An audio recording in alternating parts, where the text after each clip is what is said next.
What's up guys, welcome back to my channel, and if you're new here then welcome to our little corner of the internet. Today we're going to be watching a video titled What's Below New York Central Park, which New York Central Park is something that has definitely marked my life. Throughout the years when I was a mere child with my best friend, we would always imagine ourselves living in New York City, with the song "In New York, concrete jungle where dreams," in the blasting in the background while we walk through through the city of New York. Did it ever happen? No, I have never been to New York, but I am hopeful that one day I will see the Central Park and that it will be as magical as I imagine it when I was a child with the song playing in the background. But yeah, I have no idea what's below it. So without further ado, let's see what this video is about. At over 843 acres, New York's Central Park is bigger than the entire country of Monaco. And while it looks like untouched wilderness, every hill, lake, and meadow was designed and built by hand.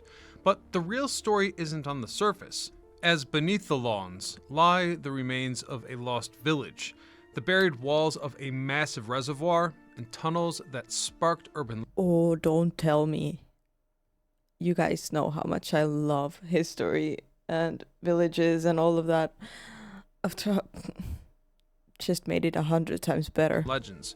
In other words, below Central Park is an archaeological archive of relics that tell the story of New York City and its rise to prominence. So what's really under Central Park?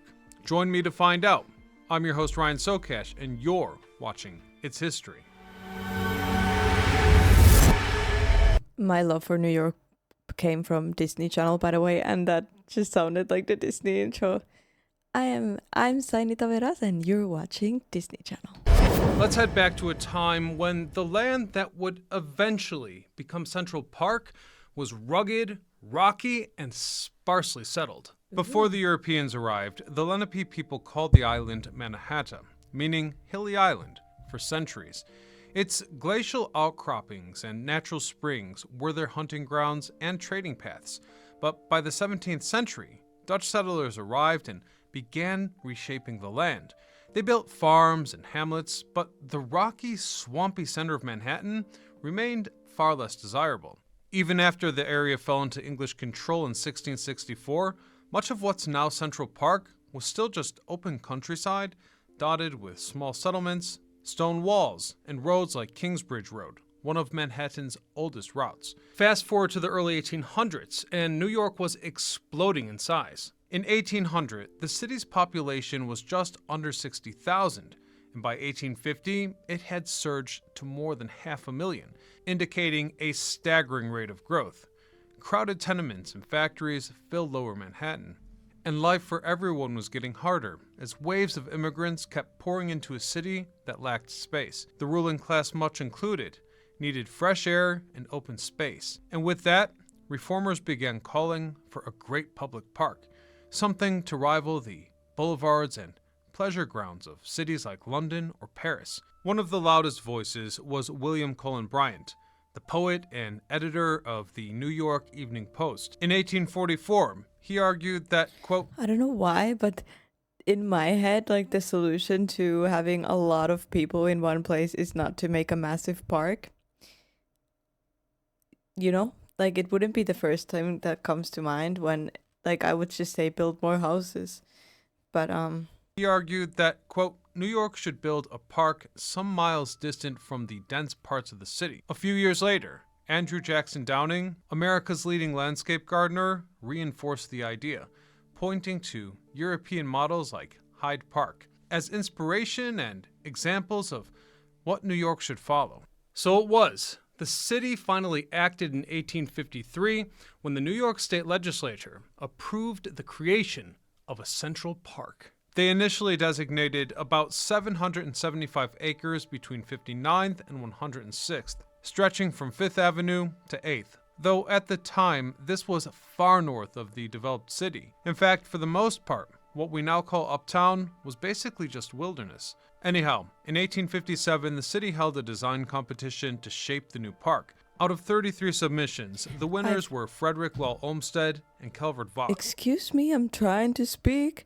I have seen one of these design competitions in Finland made just recently because they're going to build a new building in Helsinki, and I just find it so fascinating that there's design competitions where different designers bring in their designs and one of them gets chosen. Like, imagine the feeling of your design getting chosen for a freaking city. Like, it's gonna be there for forever. Ah, that must be the greatest feeling ever. With their so-called Greenwards plan. Their design blended winding paths, rolling meadows, and tranquil lakes in a way that looked natural but was carefully staged. Every curve, every hill, every body of water was constructed. In other words, Central Park would be a man-made landscape disguised as wilderness. And with that, New York had its blueprint for a Central Park, a plan that effectively would set the standard of American landscape architecture. Though there was one extremely inconvenient problem. The land wasn't empty. Roughly 1,600 people already lived within what was to be the park's boundaries, including a thriving community called Seneca Village. By the early 1850s, the land between 59th and 106th Street was home to roughly 1,600 people. They weren't just clustered in one settlement, though. Rather, they were spread across rocky ground, small farms, and hamlets. The best known of these settlements was Seneca Village, on the west side between today's 82nd and 89th Streets. Founded in I would also love to see someone's reaction from that era to like nowadays New York, you know? Like, imagine like... 1825, it grew into a community of about 225 to 300 residents by 1855, according to a census record compiled by the New York Historical Society. Now, most of these people were free black New Yorkers, meaning men, women, and families who were no longer enslaved after New York formally abolished slavery in 1827. Property ownership gave many of them something rare for the time: stability. Not to mention, in some cases, the right to vote, since New York law required black men to own at least $250 worth of property to cast their ballots. It was far more. It was a political and social foothold in a time when these two things were often denied. Now, I'm sure that many of you have heard about this settlement in other documentaries, and if you did, you might be very surprised to learn that according to the Central Park Conservatory, living alongside free black residents were also Irish and German immigrants, part of the same great wave of newcomers flooding into New York in the mid-19th century. It's a detail that's rarely told in the broader story. Many Irish families had fled famine in the 1840s, while Germans arrived after the failed revolution of 1848. And here's an interesting fact.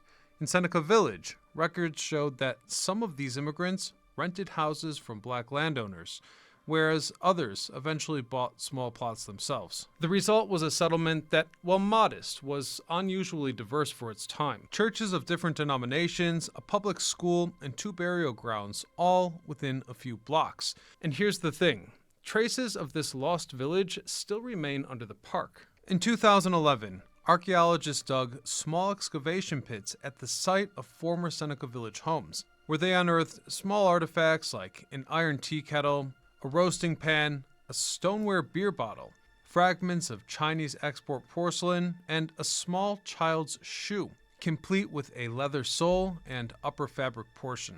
According to... That's so wild. I know I'm so like, but like a child's shoe, like that was someone's shoe. Someone walked around that area with that shoe on. I wonder what their life was like. Doesn't that fascinate you guys? Like, it's so crazy. It's just so crazy. It's crazy. To the Central Park Conservancy, these finds came from domestic contexts, kitchen refuse, yard features, and outbuildings. This was evidence of ordinary routine rather than a shanty town. Beyond that, you can still read parts of the old landscape at ground level. This is one of the least built sections of the park, where bedrock outcrops and the general ground surface mirror what the villagers walked on. There's also Tanner Spring, a water source that the community actually used, hence the namesake, even in modern day. And beyond that, documents and conservancy research confirm the social footprint here. So what we know for sure is that by the 1850s, about 50 homes stood in this place, along with 3 churches, a school, and 2 burial grounds. But what happened to those graves? Well, the record is murky at best. We know the park cleared buildings after 1857. Still, decades later, laborers digging a nearby tunnel turned up multiple coffins. Reports by the New York Herald on August the 11th, 1871, strongly suggest that not all burials were removed and that some of the resting places may actually still be accounted for beneath the modern park. But the story doesn't end here.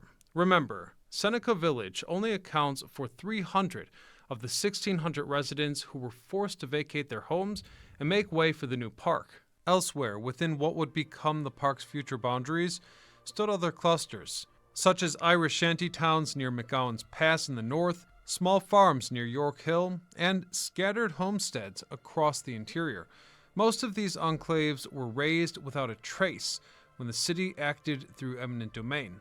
Anyhow, I would love to know, is there anyone who lives in New York whose family has also lived in New York? You know, like does your generations come from New York? And also, if you live in New York, like, you live in New York, like, that's so freaking cool. I mean, anyone who lives anywhere in America, guys, you live in Texas, you live in Michigan, you live in Iowa, in New York, in Ohio, like, Florida, LA, Miami, hello? That's so wild. I don't think I could, like, deal with waking up breathing American air, you know? In 1853, once the state legislature approved the park, property owners were notified that their land was condemned. Some were paid, though many argued that their compensation undervalued the property. Others, especially renters, received nothing at all. By 1857, eviction orders were carried out. Families packed their belongings and moved to neighborhoods like Harlem or Staten Island's Sandy Ground community. And then, in some cases, they just left New York altogether and headed across the Hudson to New Jersey. And once they were gone, buildings were torn down, foundations pulled apart, and the land was cleared to make way for Greenwood's plan. So, with that land now cleared and traces of the old village left buried, the stage was set for another layer of history to rise and fall. One of the few structures left was a massive reservoir. Before we get to the reservoirs, let's do a quick recap of the timeline, because this part of the story can get confusing. So we know that Seneca Village was founded in 1825 along with what's now the west side of the park, near 82nd and 89th Street. Just 2 years later, in 1827, slavery was officially abolished in New York, and it didn't take long before the village grew as a foothold for free black property owners, who were eventually joined by lower-class European immigrants. Then, and this is a new point to the timeline, came 1842, when New York completed the Croton Aqueduct and built a massive receiving reservoir on the high ground between 79th and 86th. This put a massive waterworks right next to an already thriving community. So, in 1853, when the legislature approved the creation of the park, both the village and this reservoir was swept into the park's future boundaries. And this is the point I wanted to clarify. Residents' homes were condemned. The reservoir, which was a highly critical piece of urban infrastructure, was not. The utility was a feature too important to lose. In fact, Olmsted and Vaux would later treat it as a part of the landscape, designing carriage drives and promenades that gave visitors sweeping views of its waters. For reference, this reservoir was needed to store water from the original Croton Aqueduct, which carried fresh water 41 miles from Westchester into Manhattan. Within the heart of Central Park, it was simply enormous, a vast rectangle that, according to some sources, was 1,826 feet long by 836 feet wide. enclosed by massive stone retaining walls. At full capacity, it held about 180 million gallons of water, and its elevation allowed gravity to feed clean water south into city pipes and fountains. Now, visually speaking, I don't know how it works nowadays. Like, where does the clean water come from? But that's weird. its sheer size and the embankments rising above the surrounding countryside gave it the look of a fortress. But the city just kept growing. Within just 20 years, the receiving reservoir wasn't nearly enough. Hence, the upper reservoir was completed in 1862, stretched over 100 acres, and can store up to 1 billion gallons of water. And surprisingly, it's still visible at the heart of the park today. Its Romanesque revival gatehouse, built of heavy masonry, are among the few original utility structures still standing above ground. Both reservoirs served the city well into the 20th century, but as new tunnels were built to bring water from further upstate, the old Croton system became redundant. The lower reservoir met its fate first. In the 1930s, the city drained it, filled it in, and transformed the space into the green lawn. The project took years, and much of the fill came from the excavation of Rockefeller Center, tying two of New York's greatest construction projects together in an unexpected way. By 1937, the Great Lawn opened to the public, its flat grass hiding the massive reservoir buried deep beneath. Now, the upper reservoir, by contrast, remained in service for decades longer. It was originally decommissioned in 1993, though its basin remains filled to this very day, and it stands as one of the park's most iconic features. So the question is, Obviously, it's not in use anymore, no? what's left below Central Park today? Well, one of the most intriguing and often overlooked gems is a manhole cover that dates back to 1862, just off East Drive, where it intersects with 86. Believe it or not, this is very interesting. I thought that New York was for a long time was where Florida is, I think, or like down. First of all, it's up there, and then I also thought in my head that the New York's park would be like this on the map, but it appears to be one of the most intriguing and like often this. overlooked gems is a manhole cover that dates back to like that. Like, yeah, that's weird. 1862. Just off East Drive, where it intersects with 86th, there's a circular iron manhole lid stamped with the words Croton Aqueduct DPT 1862. This isn't just a random cover, as it sits atop a historic shaft lined with stone that leads down to a graded brick-lined tunnel. Local researchers believe that the tunnel itself runs to the south gatehouse of the Kennedy Reservoir. According to Untapped New York and Beyond Central Park, this manhole was likely installed around the time the reservoir's south gatehouse neared completion. So, like I said before, roughly mid-1862. It served a practical engineering purpose. Some period survey documentation and engineering reports described overwell well holes in gatehouses that connected to pipes and sewers in case the reservoir filled too high. The shaft under this manhole is likely a part of that drainage system. That being said, I should also point out that remains are not only limited to relics found below ground. Beneath the Central Park Police Station on 86th, the sloped stone embankment of the reservoir's northwest corner survives in plain sight, and the police station Is that the police station in the middle of the park? embankment of the reservoir's northwest corner Is it still a police station? What? survives in plain sight, and the police station itself was initially a maintenance facility for the reservoir, and some of its interior walls are reported to have reused the original stone brick. Walk along the east side of the Great Lawn Oval, and you can still trace the rise of the reservoir's eastern retaining wall, hidden just under the turf. Whereas north of the Delacour Theater, rough stonework from the basin wall also exists, and occasionally can be seen through the trees. So, while you know the Great Lawn from picnics, concerts, and ball games, today, the ground beneath it is anything but empty. And just below all of that are even larger tunnels, including one that's large enough to drive a semi-truck through. And it still carries the city's lifeblood to this very day. One of the most critical arteries under the park is Water Tunnel Number 3. Construction began in 1970 and has continued ever since, making it the longest-running capital project in New York City history. When all stages are finished, it will stretch over 60 miles. The Stage 1 section, which opened in 1998, passes directly under the park at about 78th and 5th Avenue. It's cut deep into the bedrock, between 250 and 800 feet below the surface. Furthermore, at some points, it's nearly 24 feet wide, large enough to drive a subway train through.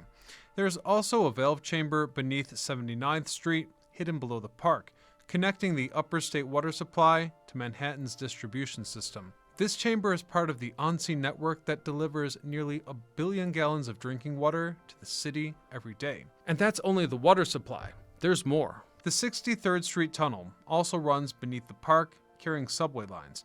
To protect the surface, engineers bored this tunnel through solid rock, avoiding the cut-and-cover method typically used in New York. And you would never know this tunnel is there, as the only trace you might notice is near the Central Park Zoo, where the small ventilation grates are visible. What is the Central Park Zoo? How big is this park? At ground level. And then there's the so-called Ghost Tunnel. Built in the 1970s as part of an early 2nd Avenue subway plan, it stretches between 57th Street and 7th Avenue, Lexington to 63rd. For decades, it went unseen. Hidden from most maps, it was a real tunnel, making it a type of urban legend. It's probably safe to say that from the very early days, the public felt a kind of allure with what might be hiding below the park. In the 19th century, one curiosity stood out, the Ramble Cave. It sat at the edge of the lake and was reached by a winding path that descended into the bedrock.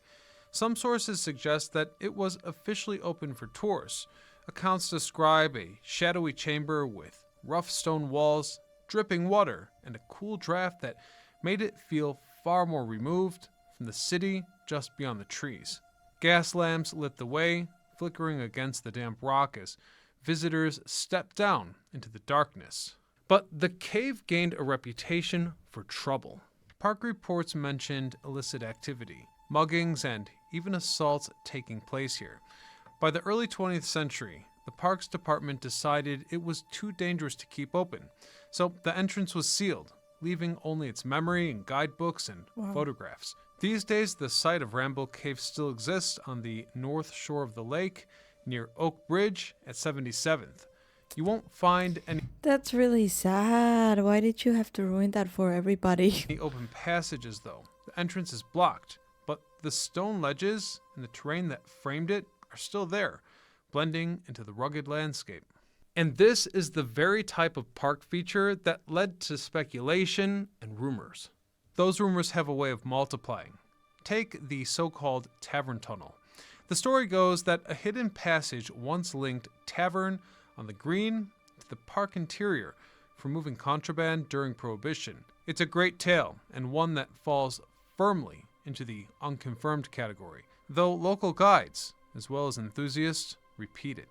The idea persists because the park really does have service corridors and basements where such things could plausibly fit. For example, near Rumsey Playfield, you'll hear about a vault beneath the summer storage grounds, or north in the park. Ooh. Such was the case at the north end at Fort Clinton, when Conservancy staff cleared a historic cannon in 2013 and discovered it was still loaded with a cannonball and gunpowder, proof that the park's past, from an underground perspective, can literally sit unnoticed for centuries. And that's what's under Central Park. I hope you all enjoyed this episode, and if you did, you can let me know by clicking that subscribe button. Otherwise, until next time, I'm Ryan Sokash, signing off.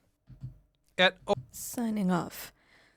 Well, I have never ever thought about even how the Central Park was constructed. I kind of just thought that maybe throughout time, like the city was kind of built around it. I don't know why. I never thought about it. I've never actually thought about it ever. But that's really interesting. It seems like it has a lot of history as well. And I'm kind of intrigued. Like, I would think that they would make more excavations there, but because you could probably find all sorts of things. Um, but yeah, guys, thank you so much for joining me for this video. I really hope you enjoyed it. Please leave a like, subscribe if you haven't yet, and I'll see you guys in the next video. Bye!